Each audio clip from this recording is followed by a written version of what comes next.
ಮಹಾಂತೇಶ್ ಬೀಳಗಿ ಅವ್ರಿಗೆ ಜೈ, ರವಿಚಂದ್ರನ್ ಅವ್ರಿಗೆ ಜೈ, ರಿಶ್ಚಂತ್ ಅವರಿಗೆ ಜೈ, ಅವರಿಗೆ ಜೈ, ಇವರಿಗೆ ಜೈ. ಎಷ್ಟಂತ ಮಂದಿಗೆ ಜೈ ಜೈ ಜೈ ಅನ್ನೋರು ನೀವು. ಎಲ್ಲಿಯವರೆಗೆ ನಿಮಗೆ ನೀವು ಜೈ ಅನ್ಕೊಳ್ಳೋದಿಲ್ಲ, ಉದ್ಧಾರ ಆಗೋದಿಲ್ಲ. ನೀವು ಸೆಲ್ಫಿ ತಗೊಂಡೇನು ಉಪ್ಪು ಹಚ್ಚಿ ನೆಕ್ಕ ಅವ್ರನ್ನ ಹೋಗೋದಂತ ಒಂದು ಸೆಲ್ಫಿ ತಗೊಳ್ಳೋದಂತ. ಎಷ್ಟಂತ ಎಕ್ಸ್ಟರ್ನಲ್ ಸೋರ್ಸ್ ಆಫ್ ಇನ್ಸ್ಪಿರೇಷನ್ ಮೇಲೆ ಡಿಪೆಂಡ್ ಹಾಕಿರಿ, ಎಷ್ಟಂತ ಎಕ್ಸ್ಟರ್ನಲ್ ಸೋರ್ಸ್ ಮೇಲೆ ಡಿಪೆಂಡ್ ಆಗೋದು ನೀವು.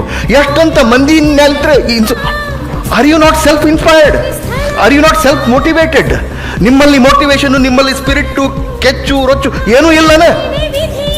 ಅದು ಇಲ್ಲ ಅಂದ್ರೆ ಯು ಆರ್ ನಾಟ್ ಎಲಿಜಿಬಲ್. ಅದು ಐತೆ ಇಲ್ಲ ಮೊದಲು ಚೆಕ್ ಮಾಡ್ಕೋಬೇಕು. ಅದನ್ನ ಜಾಸ್ತಿ ಜಾಗೃತಿ ಮಾಡ್ಕೋಬೇಕು. ಬರೀ ಹೋಗೋದಂತ ಚಲೋ ಚಲೋ ಆಡ್ತಾರೆ, ಅದು ಸೆಲ್ಫಿ ಇಟ್ಕೊಳ್ಳೋದಂತ ಅವತ್ತೊಂದು ದಿವಸ ಅದನ್ನ ಸ್ಟೇಟಸ್ ಇಡೋದು. ಮುಂದೆ ಎಲ್ಲಿ ಹೊಂಟಿರಿ ನೀವೆಲ್ಲ? You are all going in a very very wrong way. Social media has destroyed you.